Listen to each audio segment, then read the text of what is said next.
Welcome to Death and Aliens, an in-depth look at horror and sci-fi TV from two friends who vaguely know what they're doing. I'm MK. And I'm Courtney. And Courtney, how are you? I am in the holiday mood. I Yes. am thriving well enough, as well as I can be. But it is like 3 weeks before Christmas or something, 4 weeks, I don't know. But it's holiday party week everywhere I am. So I had my first holiday party last night. Noel's dad was throwing his work party, and I was invited, and I made a pigs and blanket wreath and some holiday trail mix and some Fallon dip, which no one knows what that is because it's named after someone Caitlin Slauson Weems knows. So it's just a dip. It's delicious. And I went to Aldi and I got some slippers that say Aldi and they're Christmassy. I love it. And then I have the Women in Music holiday party tomorrow and the AIMP, which is Association of Independent Music Publishers, on Thursday. So I'm just like Soup's thriving and Soup's in the holiday mood. Which is And, great. and Merry Christmas. Yeah, I was going to say, which is great because this episode does come out on Christmas Eve. And I have everyone here a Christmas present at the end of the episode. So stay through the whole way. Oh, boy. How are you? I'm good. I'm also trying to get in the Christmas mood. On Friday, we had the village Christmas tree lighting that Dan's mom runs. I think it's adorable. I love it. I also feel very much like it's one of those things where people are trying to force Hallmark to happen where it's not happening. It's like they have this cute little village green area and they light a Christmas tree and they have horse carriage rides and real live reindeer and an ice carver, and it's just like a lot. Yeah. And I came and I rode the carriage and I took some pictures and then I was like, I'm so sorry, but I'm leaving. So what you need to do is you need to send all those pictures to Hallmark and be like, come film here. I will star. Pay me money. Pay me so much money. I can cast the entire thing for you. No, it's true. I know enough people. I got it. But then yesterday was the annual kickoff to holiday concert season. So it was Handel's Messiah, which is beautiful. The tenor soloist was not. Okay. I thought you were gonna say it was amazing, and I was like, "Was that Dan?" And then you said it was not. No. Not Dan. No. Dan is no. So they the chorus does its part, but like the soloists tend to be like bigger names from the opera world. And I don't know how they hired the tenor. The bass soloist is a friend of mine and my dad's, and he wasn't supposed to do it this year. He did it last year. He wasn't supposed to do it this year, but someone got sick like last minute, so he pulled in because he's local. And he's fantastic. And the mezzo soloist is a friend of mine who is phenomenal. The soprano soloist is a Buffalo native, but this was her first Messiah, and she did beautifully. But the tenor soloist, if you read his bio and you look at all the things he's done, you're like, oh wow, this kid's fantastic. He was like so close to the pitch, but never there. Never. Are you going to tell us his name? I don't remember it. So okay, never mind. Yeah, I think it was like Nathaniel something, but I don't remember it at all. It was not good. Narrows it down. Yeah. Yeah. And my program is in my car, so I can't even just like peek at it really quick. No idea. But then this coming weekend, I have Dan's the Christmas classical concert with the Buffalo Philharmonic Orchestra, which is a big thing every year. And next weekend is the Christmas Pops, so that's when they do the more fun, jazzy Christmas stuff. Yeah. But also on Friday, I am working a concert at Shays that I'm really excited about because I am working the Mannheim Steamroller concert. Oh, fun! So I've got a bunch, and then we have a Christmas concert like at school that the kids are going to, and then we are taking them to the Philharmonic this week, and then we're taking them to the Philharmonic next week. So I have 5 Christmas concerts coming up in the next 13 days. That's so fun, though. I love Christmas Yeah, concerts. I don't so have it'll any. be so sad.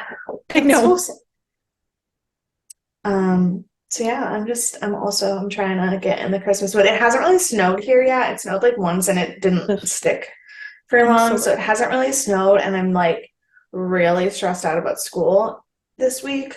So like maybe by next week I will actually feel like it's Christmas. Mhm.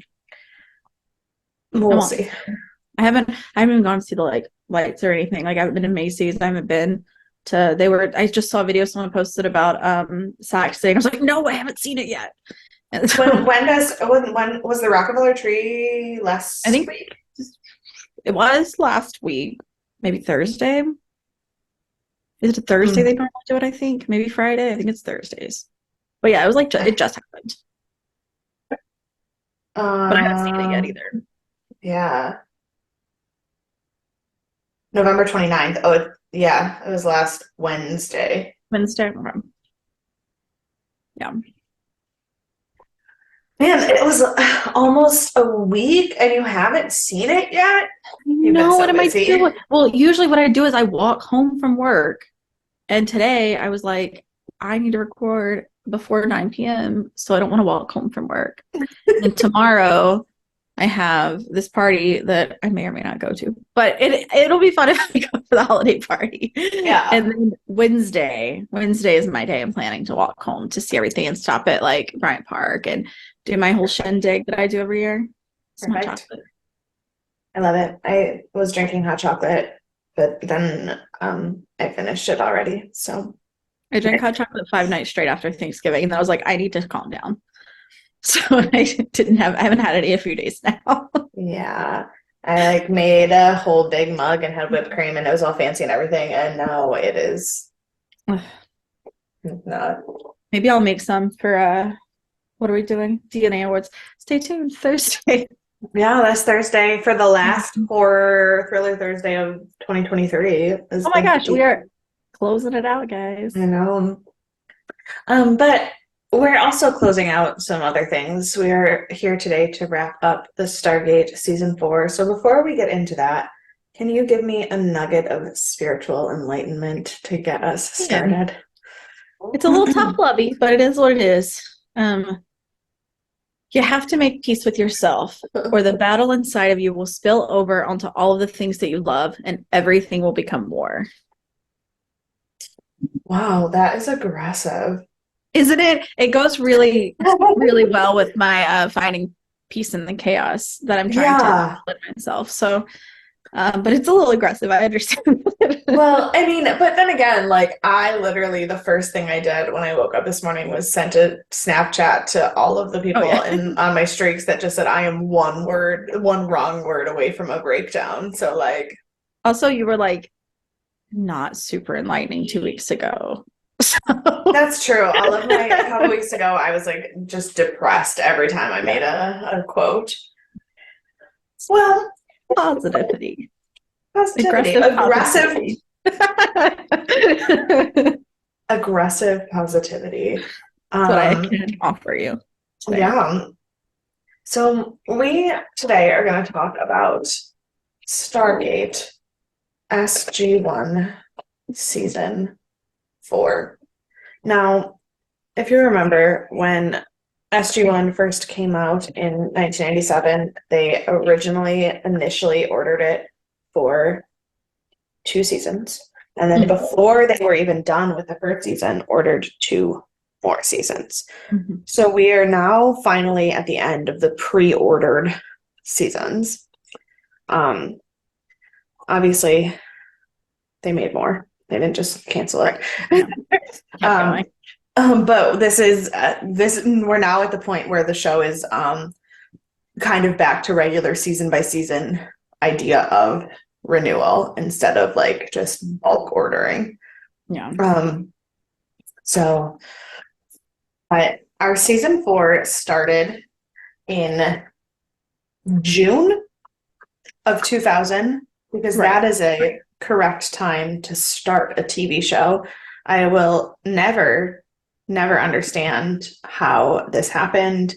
My brain still thinks of part of it is because I work in the entertainment and education industries, the two industries in the entire world that do not work on a regular 12-month calendar. Oh, yeah. Like the theater slash TV industry and the education industry are the only two things in the entire world that work on a August to July calendar instead of a January to December calendar. But because those are the two industries that I work in, my brain is like, that's when the year starts. Why would the show start in June? That's wrong.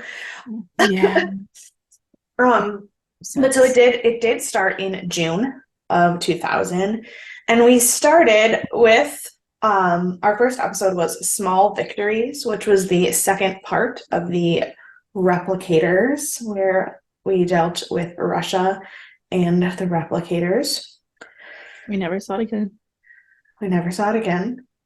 I want you to know, you and Doug both hyped up these replicators for me at the end of season 3, and I don't know anything more than I knew last time we spoke about them.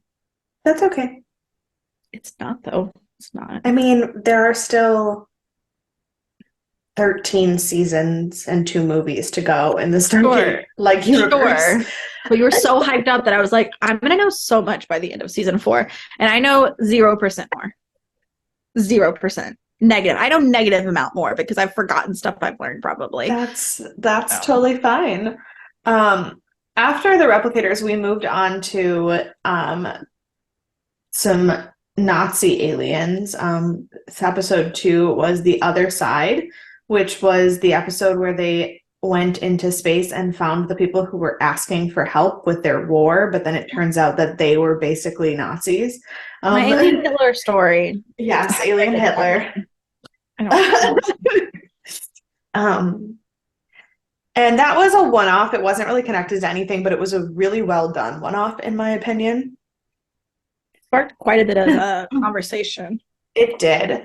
And then we got to what is the beginning of the bulk arc of season 4. Because season 3 is the episode Upgrades. And Upgrades is the episode where we meet Anise. And the Tok'ra bring the weird wristbands that give everyone superhuman abilities. And that is kind of the start of the season 4 Tok'ra arc, which is the biggest arc for this season. We follow that with Crossroads, which is the introduction of Shinnok and Tanith. Right. And we follow that with Divide and Conquer, which is really the actual follow-up to Upgrades, because it is the episode where Martouf dies and everyone has the weird thing in their brain that they're testing to see if they have been inhabited by aliens or not. And we find out that Jack and Sam are like in love, but can't be in love. I'm so sad about Martouf still. That episode has all of the things. It has the Jack and Sam forbidden love and Martouf dying, and like it also follows an arc of 3 episodes in a row that have the same like topic, and it just that episode has everything in it. I also feel like I get that we're in season 4 of like 75. Yeah. But I feel like Martouf's always gonna stick with me, even though in the grand scheme of things, he's not a I don't think you're wrong. I think he was one of the first, like, I think he and Braytak are the 2 like characters that are not part of our people, like our SGC people, that have a not just storyline but emotional impact on you. And I think it makes sense that those are like the 2 that stick the most. Yeah. And then we take a quick break from the major Tok'ra arc to go to Doug and most of the Stargate viewing population's favorite episode, Window of Opportunity. Is this the one I hated? The one with the time loop. Oh no, I don't think I. Oh no, I didn't hate this one. I just You have didn't it. hate it. You just did not understand why it was the highest rated episode of the entire Yeah. series of Stargate. Right. Okay, yes. And I do understand your feelings because in terms of like plot, it isn't that great. But something magical happened with the dialogue in that episode that just has like seared into people's brains. I have something that I want to show you that's really special, but I can't show it to you till we're very far into this because someone on Reddit made an ABCs of Stargate and they like had everybody on Reddit vote for the best line for each letter of the alphabet and then made a video with all of those lines back to back. And I have it saved, but too many of them are things that haven't happened yet or have spoilers in them, so I can't show you. But at least 7 of them are from that episode because like it just is the best dialogue in the show. Okay, so when we finish in 3 or 4 years or 7 or whatever, Yeah. remind me to go back and just watch this episode. Yeah. And maybe once I've seen it all and I'm on board with everyone else, I'll feel similarly. Okay.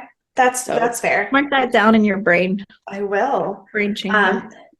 After Window of Opportunity, we go back to the replicator storyline, kind of, because we have the episode, season 7, or episode 7, Watergate, which is the gate in Russia where Mayborn is selling government secrets. Was that the season? It sure was. Okay. Sure. Yeah. Well, it had to be. It had to be because they don't have the gate because until after the replicators drop it off. That's true. Yeah. This is the one where he gets arrested at the end? No. This is the one. Well, he does get arrested, but we don't see it. This is the one where he's frozen in Russia and they find him in the refrigerator. Yeah. Okay. My brain. Keep going. Then episode 8 is the first ones, which is where they go to the Gold homeworld and they meet the Unas, who becomes friends with Daniel. Forgot about that one too. But yeah. Yep. Then and this is where we're in our weird mid-season, everything kind of stops being connected to each other because we have the Unas episode, followed by episode 9 is Scorched Earth, which is the episode with the Ankarans where the non-carbon life form like tries to take over the planet and then their interface ends up living with the Ankarans. No, does not ring a bell. It was so they set these people up on the planet and then there was a giant spaceship that was like destroying the whole planet with like lightning and then they got taken up by those spaceships. And they went into the cave and they had to go get them out of the cave because the rest of the people left and they were like, you have to leave now, like stop trying to just hide and wait it out. No, wasn't that was the one where Jack got stuck on the planet in season 3 for 3 months. Yeah. No, this is the one, remember they go up into the planet and up into the spaceship and the spaceship has the interface that they made. Oh, where Daniel keeps like doing everything on his own? Where he's like, I'm going to go to the spaceship, I'm going to do this. And then where Daniel just runs off. Daniel just runs off by himself a million times and ends up accidentally saving the day. Yeah. Yes. Okay. Yes. Yeah. I remember this one now. Then we have episode 10, Beneath the Surface, where they are mind wiped and living in like the Hunger Games cave where they're digging coal. And Jack and Sam are once again in love, but they don't know who they are. Mm-hmm. And then we have Point of No Return, which is the episode with the cute guy from cute as in adorable, not cute as in I want to date him, guy from Sex and the City who plays the Oh, yeah. the conspiracy theory guy who may or may not actually be an alien. That was a fun episode. That was a fun Yeah. episode. Um, Doesn't matter, I don't think, but it was a fun episode. yeah. And now we head back toward more plot-based episodes. We have episode 12 is Tangent, which is the one with the Death Glider getting kidnapped by Apophis and Jack and Teal'c almost dying on Jupiter. And then we go to The Curse, which is the one where Daniel's professor dies and he goes and finds that they opened the gold jar and the symbiote is inside of Sarah and then she disappears. Right. Which feels less connected than some of the other stuff in this episode, but I mean, we did just release another gold system lord out into the world, so right, it's still connected. Yeah, exactly. Then we have the Serpent's Venom, which is the one where Teal'c arranges to meet with more people who are on the Resistance, and then it turns out that actually they weren't on the Resistance, they were working for Harrower, and they kidnap Teal'c, and we go through and that's the one where we head to the minefield and Harrower and Apophis fight and we destroy Harrower. So season 4, we did kill one big bad. Harrower is gone. Bye-bye. Next up is Chain Reaction, which is the episode where we find out that Senator Kinsey is actually part of the NID and is the one trying to steal information from Stargate, and we release Mayborn to jail, out of jail, and send him back to Jamaica. Yeah, I didn't mind that episode so much. No, it's a good one. I hate Kinsey, but it was a good episode. Yeah. Next is 2010, which is the weird future episode where Sam is married to the ambassador, and then turns out that they made a deal with some weird alien race, and now they have to go back in time and save themselves. Yeah. That one was too much for me. Not Episode 17, which is Absolute Power, which is the episode where the Horesis child shows Daniel what would happen if they tried to actually take on the knowledge of the Goa'uld, and he becomes a weird system lord, crazy person. And Daniel was like, JK, we can never do this. Never. Episode 18 is The Light, which is the one where everyone tries to commit suicide because they went to a Goa'uld opium den. 19 is Prodigy, which is where we meet the mini Sam cadet and we have the light creatures. Episode 20 is Entity, which is where the weird alien takes over Sam's body because it is actually an alien that's made of just electricity. And then we have Double Jeopardy, which is the two-parter that is not a two-parter. It's the response to the season 1 episode Tin Man, where the aliens or the robot versions of SGC go to Juna and everything falls apart, but at least we kill Cronus. So now 2 big bads gone. And then the season finale is Exodus, which is when we try to save the Tok'ra from their homeworld and accidentally bring Apophis there and may or may not lose Teal'c. Well, we've lost him. Still get him back or not? Right, that's true. I meant more of may or may not have lost him as in death, because it is very, very hard to tell at the end of the episode if he is alive or not. Yeah. So, with that quick rundown, what are your overall thoughts on season 4? Well, I have had more and less confusion this entire season than I have in any of the others. Okay. There were some episodes that I was like, I don't know what is happening, and I can't figure out where this started. And so those episodes were a little bit harder, and I'm sure it's because we've gotten farther out, so we reference things like from season 1. Yeah. I could at least like remember kind of where they were from if it was like the end of season 1 or beginning of season 2. But now I'm like, I don't know what you've brought back to me. I don't know what any of this is about or why it matters. I thought it was gone forever.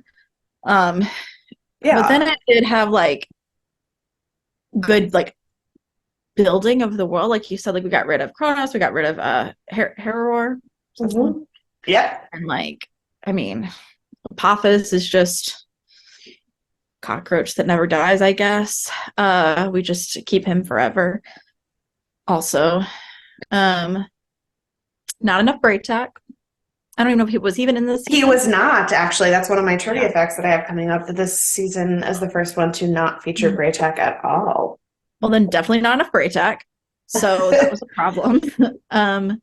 But otherwise, like the stories got better, I think, even though they weren't, even the ones that like weren't really connected or like whatever, I think they got a little bit more well written.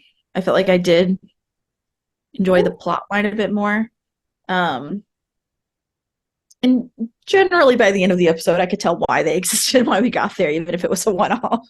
Right. Again, 1 or 2, but you know, with 22 episodes, something's not going to track for It's true. everyone. I think it's fair that, actually, I'm going to go back for a second and look at this list and count how many of them were Toker or Goa'uld episodes. Quite a few. 1, 2. Question is, do we count the light? No. Because I would consider that one more of a one-off, even though it was connected to the Goa'uld in a way. Yeah. It was not really. So 1, 2, 3. I will count the one with the Paresis, though. Yes. 3, 4, 5, 6, 7, 8, 9. 9 that are solidly, and then 1 or 2. So like the light and the first ones that are like tangentially related. So like that's, just say if we have the 2 of them. Yeah, roughly half. But if we had a modern 10 to 12 episode show, you cut out all of that filler and you've got 10 solid plot episodes. So it's kind of a product of its time in a way, where there's only so much you can do with how much room you have. But also I think that the filler that they had was well written, good. Like it was frustrating sometimes because we were like, we want to know what's next. Yeah. But it is a serialized show, which is like the nature of the show itself. Like you have to have some of these episodes that are not directly connected. I mean, it's just like any other sci-fi you're watching. It's like, you know, it's, you know what to expect. And I think these were more well written than we've seen in some of the past seasons. The only ones I never really got upset that it was, I never got as upset that it wasn't like distinctly related. The only thing that upset me this season was whenever they started something from the middle of nowhere that I could not figure out where it came from, because it was so moved. That was my biggest complaint with this season, because it was like, I mean, it was only like 2, maybe 3 times, but that was much more frustrating to me than not having direct connection every episode. Yeah, and I think that's fair. I do think that Double Jeopardy might be one of the worst placed episodes in the entire show. Obviously, the Kronos dying part of it fits where it fits. Right. But bringing back those androids when we literally haven't even mentioned Harlan since season 1, even even someone whose brain works a little faster at picking those things up than yours, it's confusing.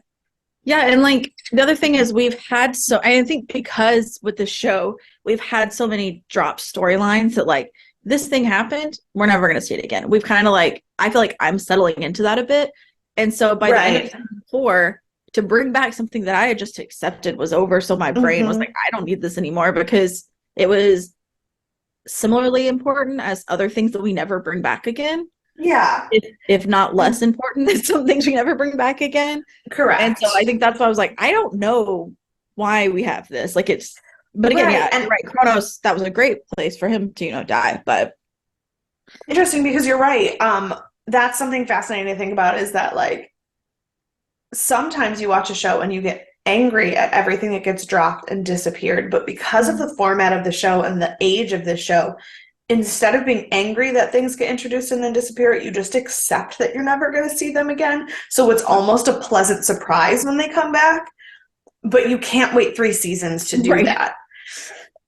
Yeah, and like, because we know of how when the seasons got set up, like, I don't think that they were like, we're bringing back these people for the penultimate episode of season 4. Absolutely when they not. wrote it for season 1. Like, that wasn't the plan. Not at all. It's not even the same writers. Like, right. Yeah. So like, yeah, it just didn't make a lick of sense.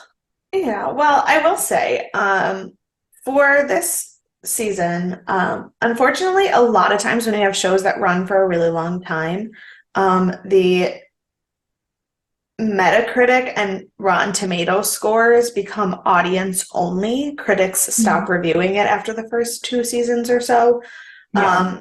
So the Metacritic score for the season is only a 7.7, but the Rotten Tomato audience meter is a 91. And Which I think is the highest so far. I think so. And I think that just part of it has to do with how fans feel about this show. Yeah. It's interesting to me, seeing the way people react to the show in general. Like, it is just so much. Like the time that I got into a fight with somebody on Facebook about it. And like the way people react if they see that you also have heard of it when you're like at a Comic-Con and you bring it up, something like, and people do love this show, and it doesn't have the same mainstreamness that Star Trek and Doctor Who have. Yeah. So there's almost like a protective little niche that people want to put it in. And so I think sometimes audiences get a little overprotective of the show and rate things higher than they might actually be, because they're like, no, you have to like the show. I love it. And then you have people like our Rotten Tomato reviewers. I don't actually think any of these reviews are bad. I will say there is only 4 reviews for season 4 on Rotten Tomatoes, and 2 of them are 5-star reviews that just say everything just got better, continues to enchant, so good, like nothing negative there. And then there is a 2 and a 3.5-star review that I think, I don't necessarily know that their reviews match the number of stars that they gave, but I do think that there is some merit to what their complaints are. Yeah. So these 2 reviews, one says, while it overall introduces, this is the 2-star one, while it overall introduces some very interesting concepts, the positive side of the show gets overshadowed by the continuous ineptitude portrayed of the portrayed soldiers and scientists to grasp simple security concepts like checking for remaining threats after a security breach. The characters clearly lose and gain intelligence depending on whether it's needed for the plot. I do 100% agree with what they said, but I don't, because of the insane number of spelling errors that were in that. I read it how it was intended, not what it said. Because lose does not have two O's in it. Does not. No, that is correct.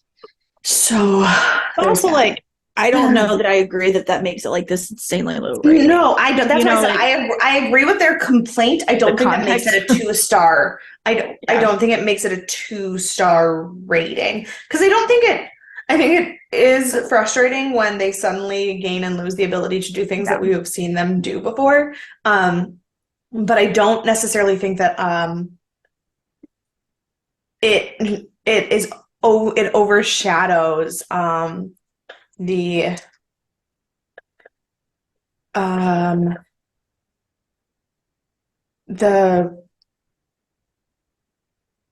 plot. Yeah. And I think that's kind of another thing that we've kind of accepted. Yeah. And I understand that's a less, I guess, acceptable sometimes. Well, yeah. It does make for, maybe some plot holes or for like, like not a great continuation. Like, she knows all these things about black holes that may not know something else similarly suited for space if you're looking at Sam. And so like I could see it in that sense, but I don't think at this point it's done that. I don't think at this point it's really caused any plot holes. It's just been like, maybe you should have known that. But if you didn't, it's like also like it is what it is. Yeah. The other review, this one was 3.5 stars, but it says seasons 1 to 3 inclusive are impressive. It's a typical Canadian sci-fi, well-produced, decent stories, good performances. Most episodes have an intriguing and well-executed sci-fi or a philosophical premise, and some have a more emotional slant, but without ever becoming downright moist. I don't like that phrasing, but I want to punch them in the face. Correct. By season 4, though, things have become a little ragged. Richard Dean Anderson's wisecracks start to grate a little. Some of the story writing becomes lazy, not all, and the cast periodically seems to be phoning it in. Nevertheless, it is still watchable some decades after it was made. I'm hoping it picks up again for season 5. See, and I kind of felt the opposite. Like, I do think sometimes they overplay Jack's quips. Yes. But like story-wise, I feel like we're getting better at storylines as opposed to being I happen to agree with you.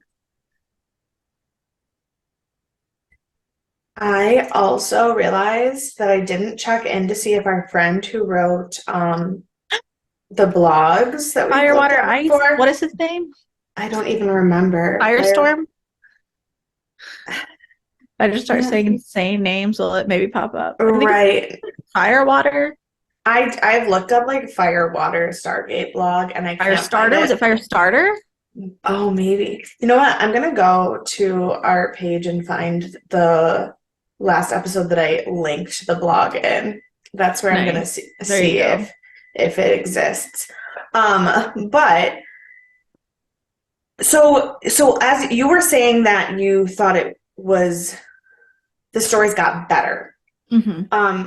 We also in this season got new writers, and not like we had some of the same writers as before as well, but we got Joseph Malozzi and Paul Mully came in as kind of our new main writers. How did you feel about them? Well, I do not recall what episodes they wrote off of the top of my head, but I think I liked them because I liked more of the season than I did some of the others in the storyline. Okay. And I tried to when I think about the storyline of the season, I kind of try to compare it back to similar episodes in past seasons. So if you look at 2010 versus 1969, 2010's a better episode.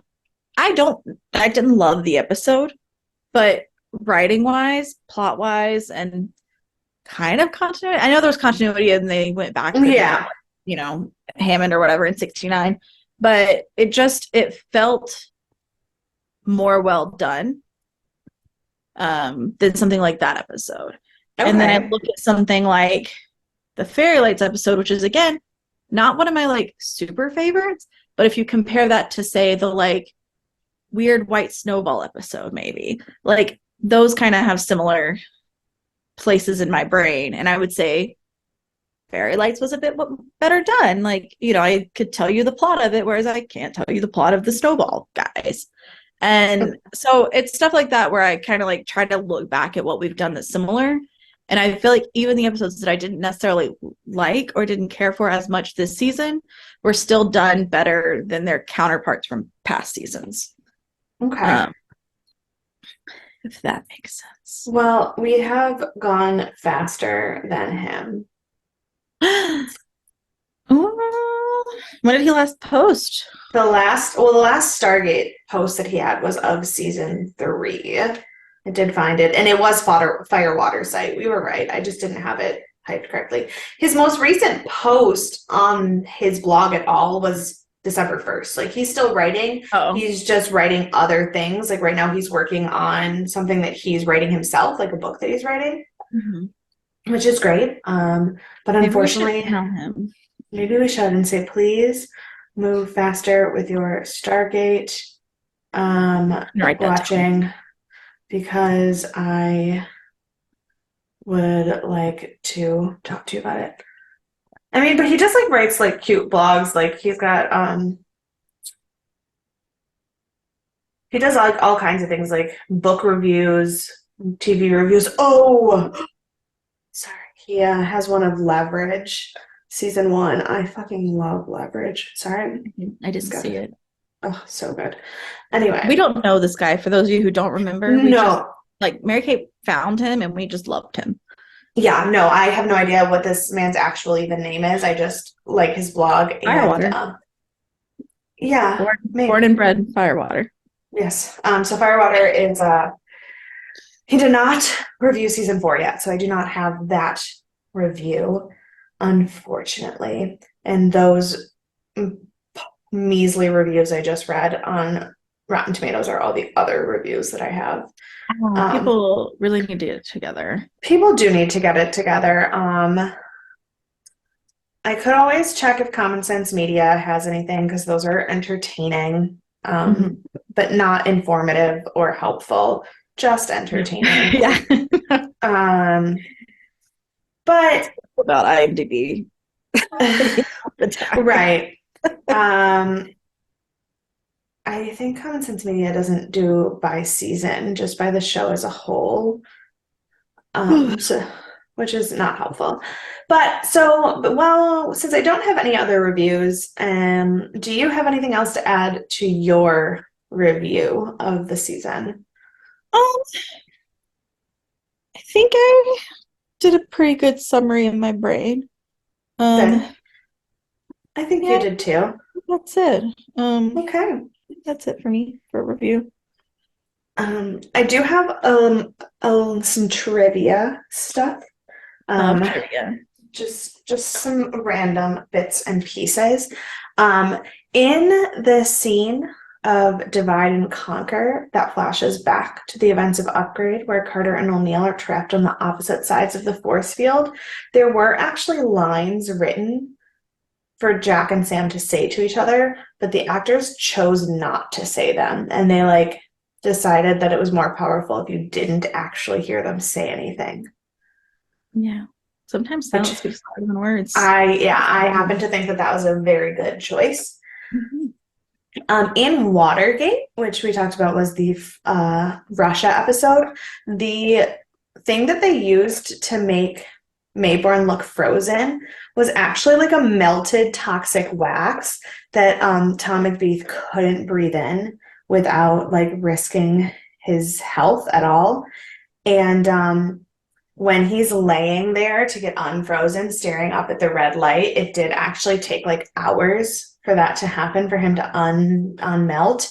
And while staring at the red light, his eyes started to hurt, and they thought that he had gotten some wax into his eyes, but actually what happened was that he had accidentally fried his corneas from staring at the red light for too long, and it took months for him to be able to see correctly. Oh my God, that's like, what was it? They used like lead paint on people for Wizard of Oz. Is that what was it they did? Yeah. Yeah. Yep, That- that's it. Um,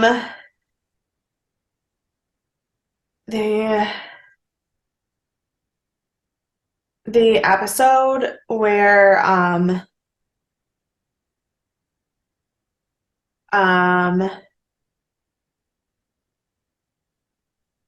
oh, and at the end of that episode when O'Neill proposed that the two races had just exchanged hostages, um that there was supposed to be more and another ending built onto it that they then got rid of, which is why that episode feels like it just ends out of nowhere.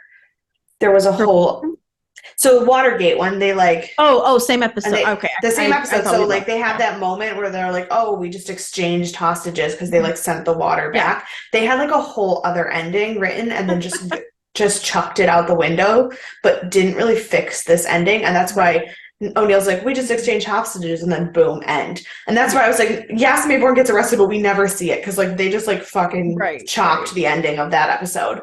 Yeah. Um, Goodness gracious. Yeah.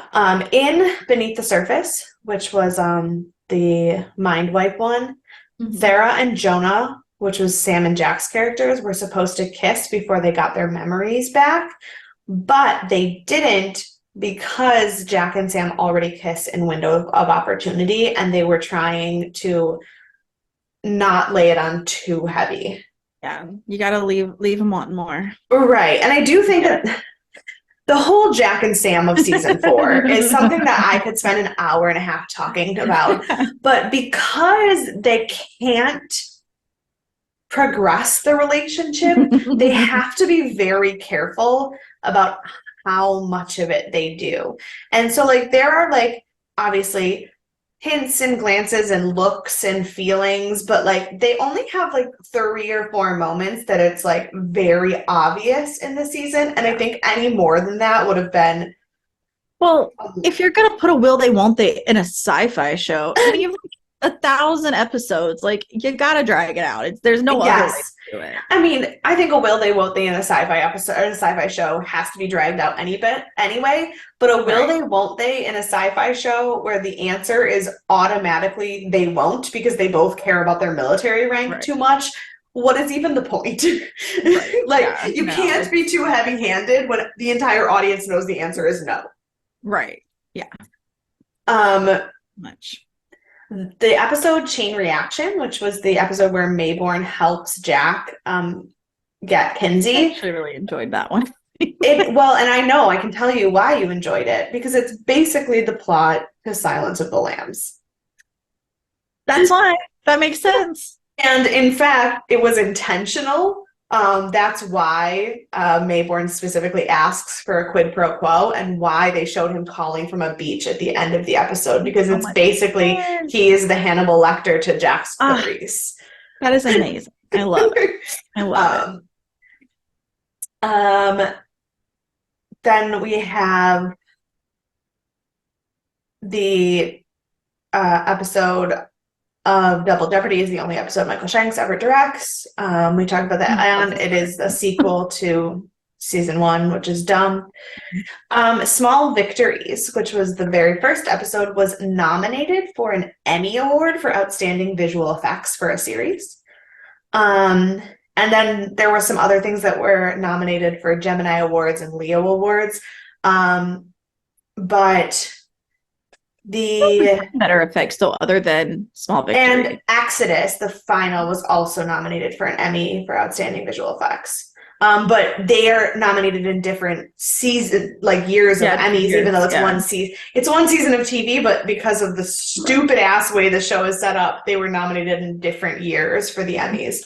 But so the opener and the closer were the two that were nominated for Emmys. That makes sense. And I think it does. I think the Replicators, while they seem cheesy and horrible now, in 2000, that was a very different world of special effects. Well, no, it's good. I just felt like they've like had other better in the show. In the show, yeah. Let me see. The 2000 also Emmy Awards for special effects. I just want to see what else was nominated that year. Outstanding Special Visual Effects for a Series in 2001. We have... Oh, no, they were nominated the same year. So the 5 things that were nominated in 2001 for this were those 2 episodes of Stargate, 2 episodes of Star Trek Voyager, and an episode of Dark Angel. Okay.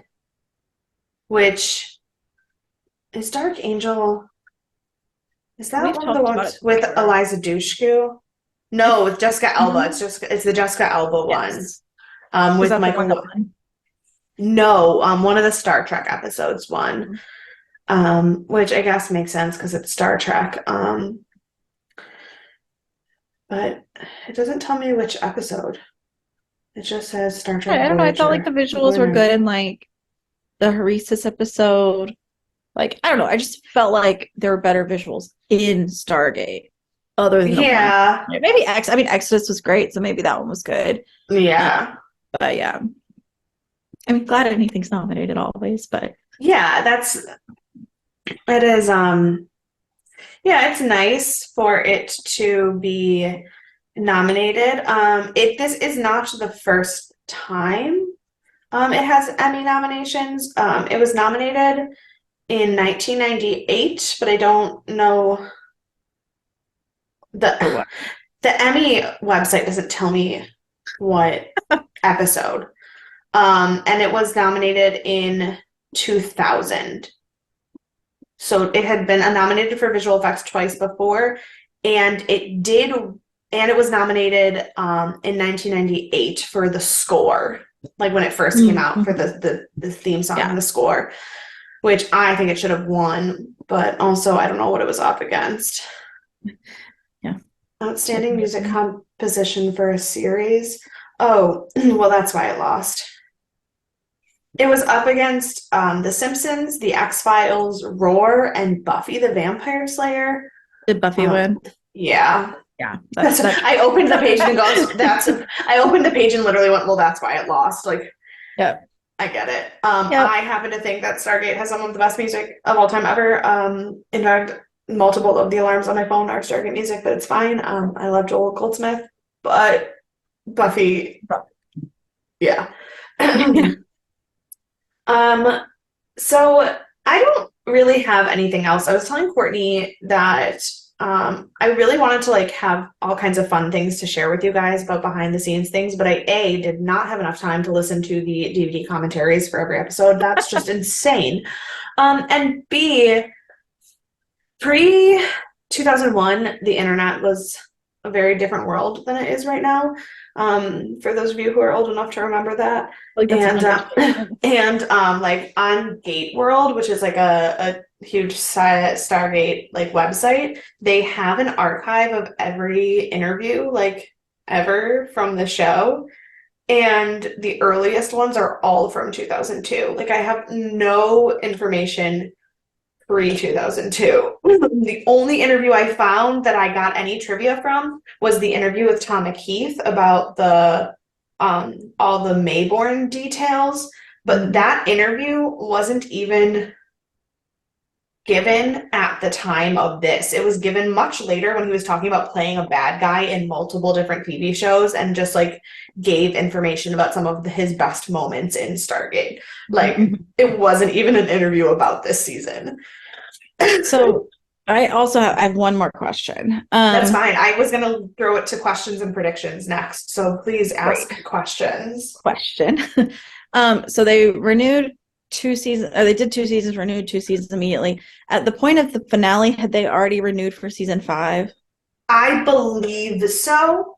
I don't know for sure. But based on the fact that they made this two-parter, like a cliffhanger, and the Exodus is a cliffhanger, and the way that they did things and the way budgets were back then, they did not film Exodus and the second half of it entirely separately, so they must have been. That's the detail I was specifically looking for. I obviously know that they were renewed for season 5. I was specifically looking for when they were picked up for season 5. I can't find that information anywhere. If someone knows where to find that information, please send it to me, because I spent way too long yesterday looking for it.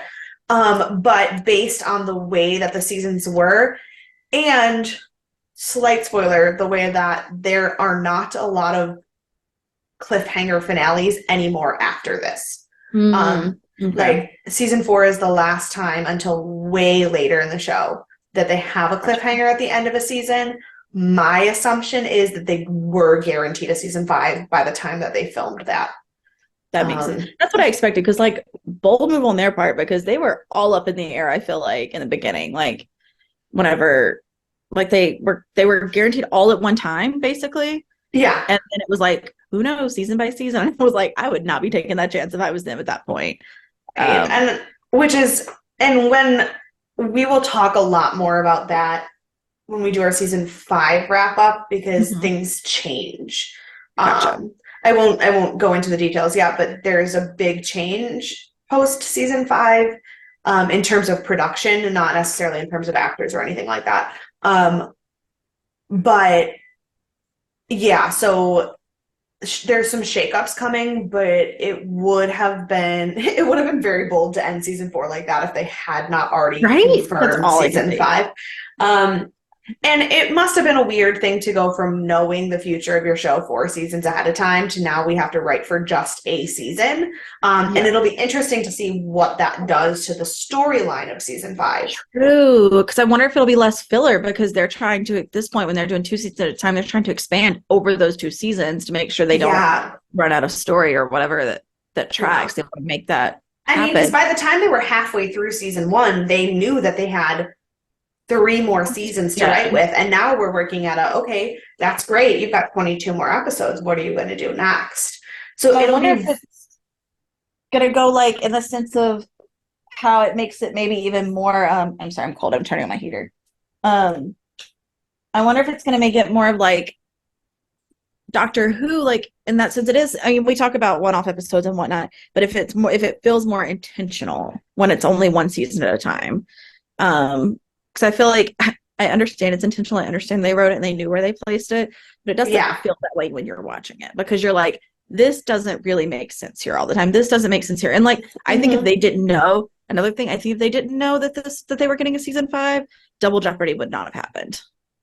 I think that they would have been too nervous to put something closing up a storyline from season 1 as opposed to trying to close up something else from season 4. Right. They probably could have done a 2-parter finale rather than a finale and a bring back. Right. So I think I feel like it, like, just feeling wise, it kind of has to be. I agree already. So questions. Trying to think if I have questions. I'll say predictions and then let you know if I have a question in the middle of it. Okay. So give me what you got. Braytech has to come back. I will riot. So I would expect to see him next season. I don't think it's spoilery to tell you that he will. This has nothing to do with the plot, but I feel like it would be bad writing if you didn't come back in season 5. Like that would have been no. Braytech will be back. Yeah, who is he? Sharay. But so Braytech, I mentioned this at the end of the episode for the Heresis, but like that storyline really bothers me, and I wish they would do more with it instead of leave it at like, we built it up so high. And I think you said they weren't going to really, but I'm just annoyed about it. So that's a feeling, I guess, as opposed to a prediction. I think, trying to think of like the new people we saw this season. I don't think we're gonna really see the newer people again. We're not gonna see like the Unas. I don't think we're gonna see like the Inkaran.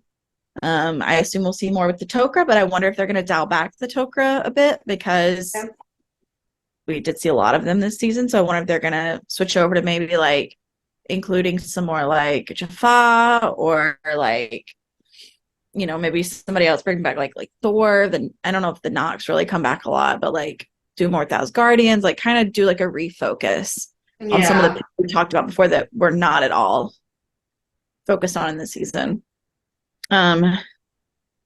Just because they did talk about the Tok'ra so much. I think maybe next season we kill Apophis. I know I said the exact opposite like 20 minutes ago, but like maybe this is the season we get rid of Apophis and we learn about, the replicators being a bigger bad, or we get this like ancient, the one from what was the episode where where the ancient one was like released with the Oh, dig and everything. All Daniel's professor died, that one. that was not an ancient, that was another Goa'uld. But wasn't it like one of the big ones? It Or was something? I don't know. Osiris. Yeah. So maybe It was we'll like Osiris. get a check in with Osiris. Like maybe he's Okay. a bigger one. Um, do we have what other system lords are alive as of now? Um, 'Cause I feel like the we've only gotten quite a few of them. we have gotten rid of a bunch of them. I think obviously there's tons and tons of system lords that are unnamed that we haven't talked about yet. Right. And like we've seen that it doesn't just span Greek mythology, it also spans other mythology, or not Greek, Egyptian, but it also spans Greek and Roman and weirdly some Japanese mythology too, and Indian mythologies. So who knows? But like from what we've seen so far, is it just The ones that we know Osiris? so far, Apophis and Osiris, I So think are the only ones. Everyone else, right? We killed Heror, we killed Hathor, Killed we killed Cronus. Seth, we killed Cronus, we killed Sokar. Yeah, so it's just those two left right now. What was was it Sokar that was the system lord that was like they said was like a female one or like a woman that we met in like 1,000 years ago? Is that like season 1? No, that was Heror. Heror okay. was started as a woman and then they changed their mind before they actually ever had it in the show. Gotcha. Okay. I couldn't remember. I was like, I remember there was one more, but I couldn't remember if it was one we had already gotten to. Yes. So that makes sense. Yeah, so I mean they're gonna have to introduce someone new, or they're gonna have to like really lean into the Osiris character because we've gotten rid of everyone else and we've got rid of 2 this season. So like it would be unfortunate to ramp down after ramping up. Right. I mean, or there's always the possibility. I mean, we talked about the replicators this season, and Thor said something about how like in that other galaxy, like the Goa'ulds aren't the biggest threat, the replicators are. Right. So I think what that also does is open the door to the idea of other villains, because like we have had other aliens and everything, and some of them have been good, some of them have been bad, but for the first 4 seasons the only real threats have been the Goa'uld. And so I wonder, and I'm wondering in postulation just for the podcast, not because I don't know the answers to these questions, but I wonder what that means, or when or how we could potentially see the Goa'ulds stop being the big bad. Because on the one hand, it does work to have a consistent villain, especially a villain that is so changeable. Like, maybe, okay, we've killed a bunch of system lords. We're a little tired. Apophis feels like he's never going to die. But around, when you kill one system lord, there's always another one around the corner, because the Goa'uld themselves are so widespread and such a big issue. And while that is nice, when does that become tired? Right. Yeah, and I definitely think they have to address something more than the Goa'uld, whether it's going back to the replicators or introducing something new. Like it's just gonna have to, based on the nature of the show. Like we've had 4 seasons of this and only one other bad guy that we don't know anything about. Like, and I don't know, maybe unless like, I mean, even if they do play into the Osiris, like maybe he's like the biggest of bads. I don't know, and that's why they were like locked away. But even so, I think they'd still have to introduce something else, because I agree. I think it would get tired just focusing Goa'ulds. Yeah. Or maybe plot twist. We have what's the word I'm looking for? A traitor, like a whole series traitor. Like maybe, I don't think it's the Asgardians. They're too good. But like, what if the Nox came back and were bad? I don't think it'd be the Nox either. But like, what if a series we've met, like a type of a species we've met before, that was someone that maybe either we worked with or that seemed good, ended up actually being a bad as well, or something. I don't know. I don't think. What would be just conjecturing? What would be your least favorite species to come back? like from ever. Mm-hmm. Um, Because I I have a don't solid like answer. snowballs. That's what I was going to say. I was like, my solid answer would be the weird white people who are allergic to sound. Yeah, I don't understand. I don't get it. I just don't get it. And so they They can't come back. can't. If they They can't did, come back because they don't make sense. right. If they came back, I would have to quit the show. It would be the end for me, I think. I would have to call Brad Wright and Martin Wood and be like, look, here's the thing. I'm sorry. Yeah, I'm sorry. Yeah, so that is, as odd as it seems for a season wrap up, really all I have because sometimes that's just the way things work out. Um, Yeah. next season, I can't, or next season, we will start our first episode, will be this one that is going to come out on New Year's Eve, the very last day of 2023. We'll start season 5. But I will also say that we had one thing I was gonna say. Oh, I'm not really gonna go too much into like a teaser for how season 5 starts because we kind of already have that since season 4 ended on a cliffhanger. So season 5 will pick up with the second part, the cliffhanger episode. But now Courtney looks like she's gonna explode. Do you see my nervous face? Yeah, she's like, for real, she looks like she's gonna explode if she doesn't get to the part of the podcast for her Christmas present to all of us. I really So, hope I can make it through. I'm nervous. okay. I've written Please. something for you. Okay. It makes me nervous. So just don't look at me. Okay. It's Christmas, so Merry Christmas. It was the night before Christmas with our cookies and milk. Not a creature was stirring, not even a Teal'c. The Stargate was locked underground with care in the hopes that Apophis would never go there. SG-1 were nestled, all snug in their beds, while visions of marriage cakes danced in their heads.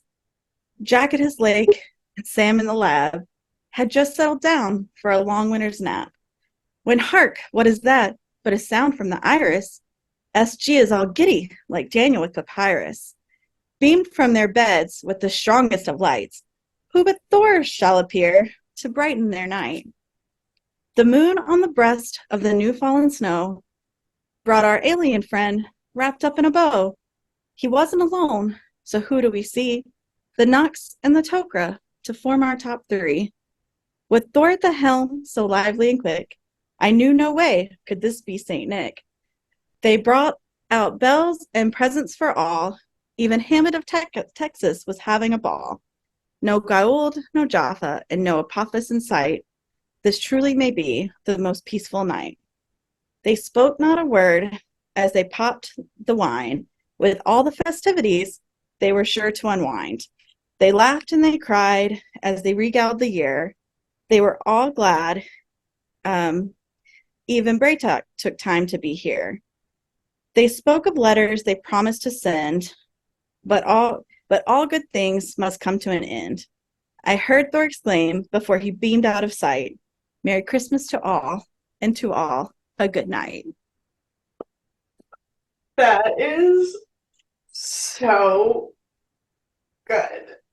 Thank you. I almost cried in the middle because it made me nervous. But Oh my gosh, I love it.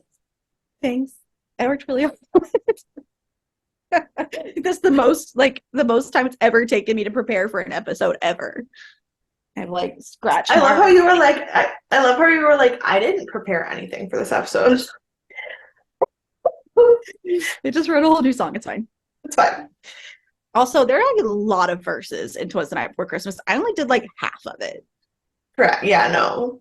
I mean, So I was like, oh, I'll just do the whole thing and I'll just like throw in some Christmas stuff. And then I was like, absolutely not. This is taking me 17 hours already. it's just like the Star Spangled Banner that is already the longest song for no reason, and then it has 17 more verses.